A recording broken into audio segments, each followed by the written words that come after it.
Coucou tout le monde, alors aujourd'hui je vous fais une petite vidéo pour vous parler d'escroquerie. Alors, ça ne s'adresse à personne particulièrement, hein, je répète, voilà.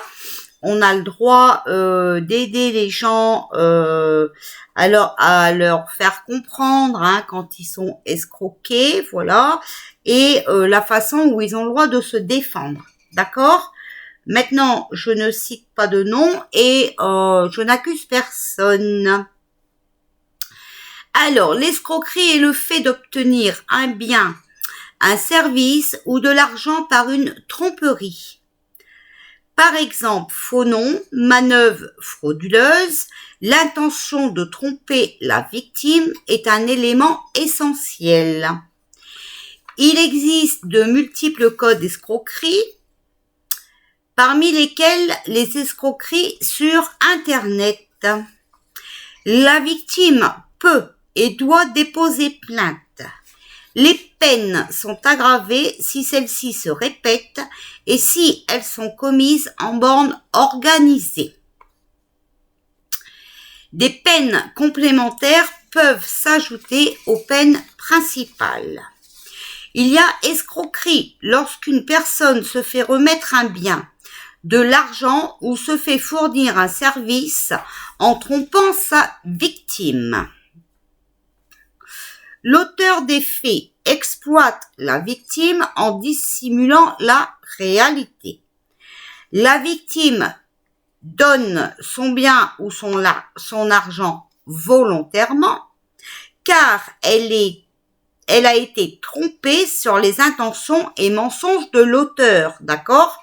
Donc, même si vous avez donné volontairement, attention, d'accord ? Ça peut quand même dire que vous avez été escroqué. Ça, il faut quand même le savoir. Donc, la tromperie, ça peut être par rapport au nom. Donc, usage d'une fausse identité. Faux étant, en prétendant être une pro dans un domaine alors que cette personne n'a aucune capacité réelle, mais aussi en se servant d'une fausse situation de famille, d'accord ? Par exemple,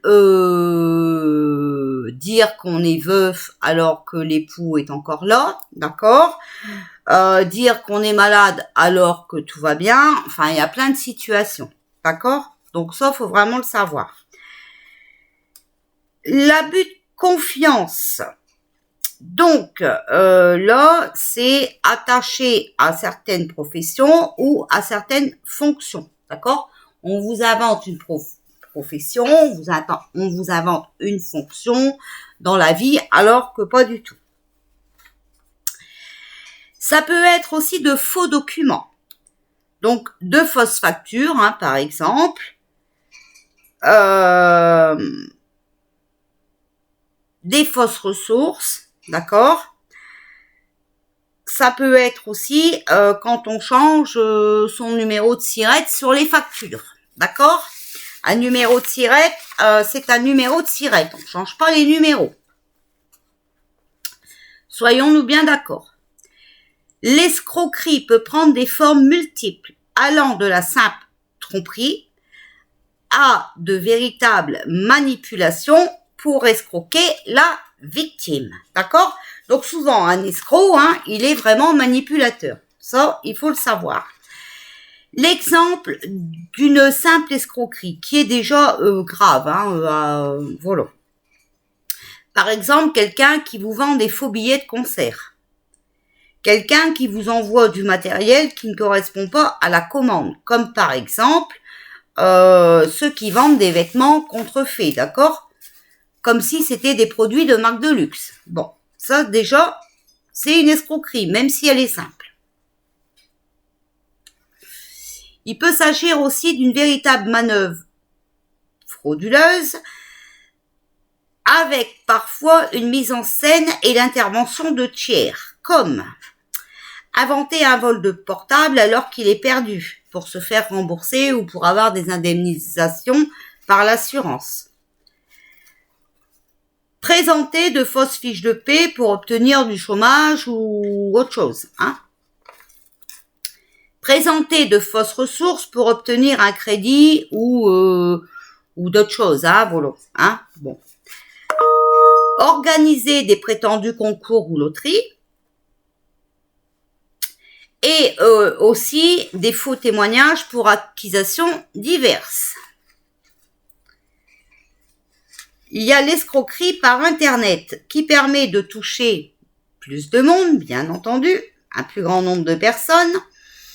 Donc là, on a l'arnaque à la romance qui vise à obtenir une somme d'argent de la victime qui a développé des sentiments pour l'escroc. L'utilisation frauduleuse de la carte bleue. Ok, voilà. J'ai pris des notes, hein.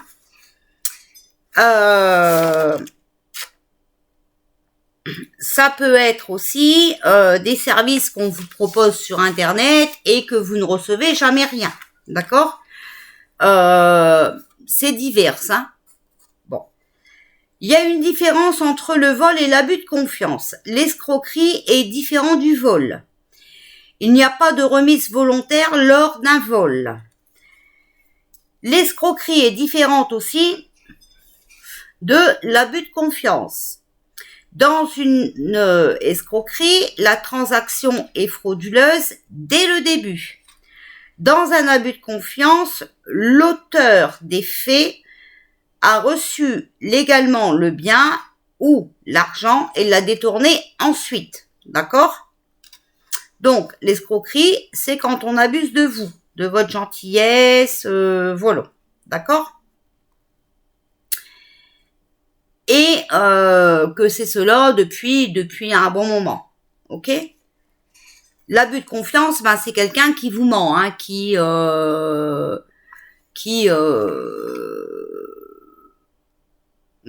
ment, qui vous fait croire à n'importe quoi. D'accord? Pour que vous l'aidez, hein, et qu'après, ben voilà, en réalité, une fois que vous savez la vérité, c'est pas du tout ça. D'accord? Voilà. Maintenant, il y en a qui y vont fort, hein, et qui escroquent, qui abusent de la confiance des gens. D'accord? Voilà. Alors, pour vous donner un exemple tout simple. Un tuteur qui détourne l'argent de la personne sous tutelle commet un abus de confiance. Car il a le droit de gérer l'argent, d'aller en retirer à la banque, d'accord, et il le détourne après. Par contre, l'escroc, lui, il va inventer être le tuteur, d'accord, donc il va se faire passer pour le tuteur d'une personne pour retirer l'argent. Là, il commet une escroquerie car il n'a aucun droit sur les comptes, d'accord. Les recours. Dès que vous vous apercevez d'une escroquerie, donc ça peut être des chèques falsifiés, ça peut être des virements, ça peut être des achats CB, d'accord, il faut tout de suite alerter votre banque. Ça va vous permettre de faire annuler les opérations, mais aussi d'éviter les nouvelles fraudes. Ensuite, il faut aller déposer plainte. Alors, que ce soit la gendarmerie ou la police, ils sont obligés de prendre votre plainte. Voilà.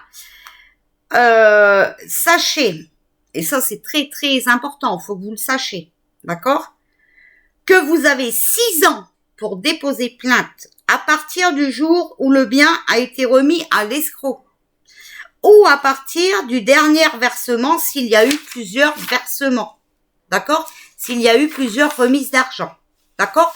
Donc, ne vous laissez pas amadouer.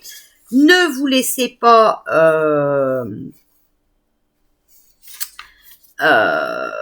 enduire dans la tromperie, d'accord, voilà. Si vous voulez aider quelqu'un, bah, demandez-lui des preuves de, voilà. Et surtout, sachez bien qu'il n'est plus normal en 2021 de payer par carte bleue, d'accord.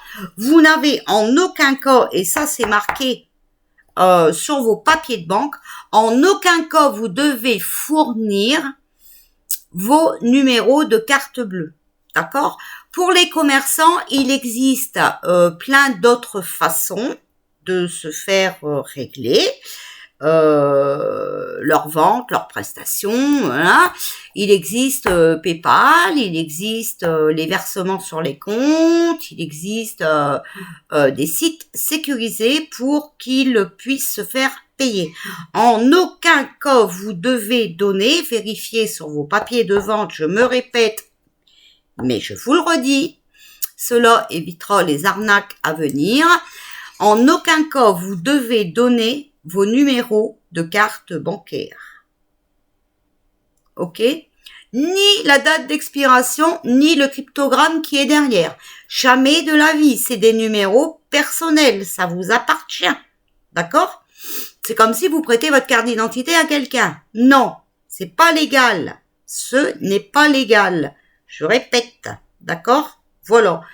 Donc, protégez-vous, d'accord? Parce que des arnaqueurs, il y en a de plus en plus, d'accord? Donc jamais, moi je vois, vous voyez, j'ai ouvert un site, vous payez par PayPal, d'accord? Donc j'ai pas lieu d'avoir vos numéros de carte.